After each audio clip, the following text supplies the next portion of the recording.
Diane Nitzel again with my horse Tucker.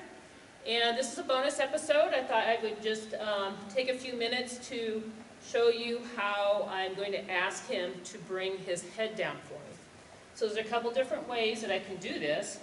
One, I can just take the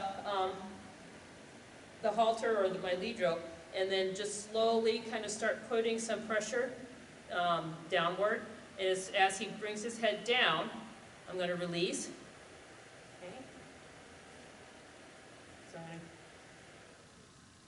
to get a little, and then I'm going to hold the pressure until he moves his head downwards. Okay. If he comes back up, I'm just going to keep a little bit of pressure on there. And I'm also going to come down with him.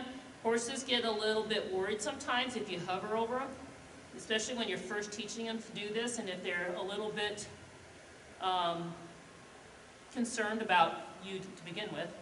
Okay, there you go, good. Okay, good. And then just keep asking. Keep the pressure down. Good boy. Okay.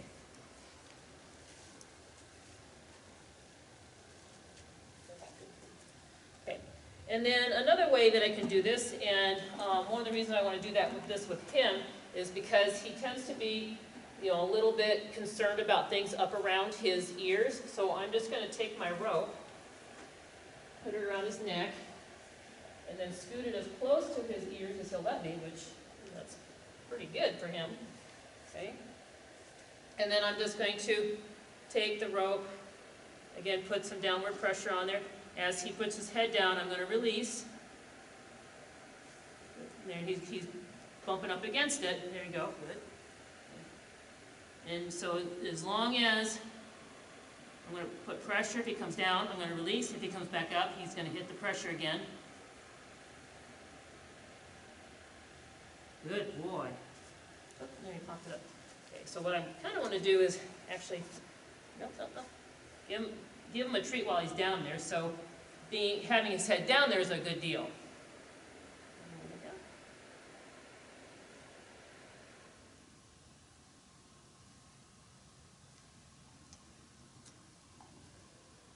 Okay, and he's licking and chewing. That's a good sign that he's relaxed. And also, too, when a horse brings his head down below his withers, so when his head is up above his withers, they tend to be kind of on adrenaline, especially the more their head is up, the more adrenaline that they're on. So if I can get him to lower his head, I can actually get him to come off of adrenaline. Good boy.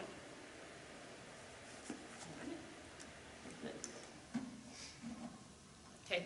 Now the other way that you could do this is by using your hand and putting your hand up between it, up on his pole, and putting downward pressure there. But since he's really pretty touchy, so he didn't mind the rope, but he doesn't like people's hands being up there. So apparently something happened back in his life where it was apparently an unpleasant situation that involved somebody's hand up around his ears.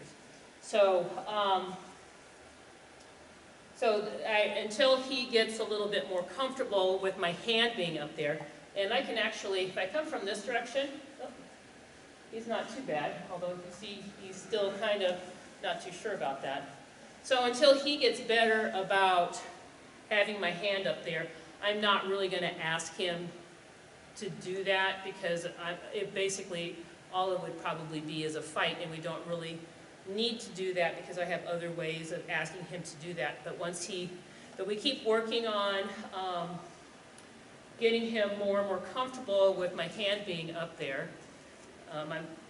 Now I can more consistently brush him with my little jelly brush up around there. He still kind of jerks back a little bit, but he's a lot more accepting of it than he was when we first started. So anyway, that's just how I ask him to lower his head for me. And I appreciate you watching, and we'll see you next time.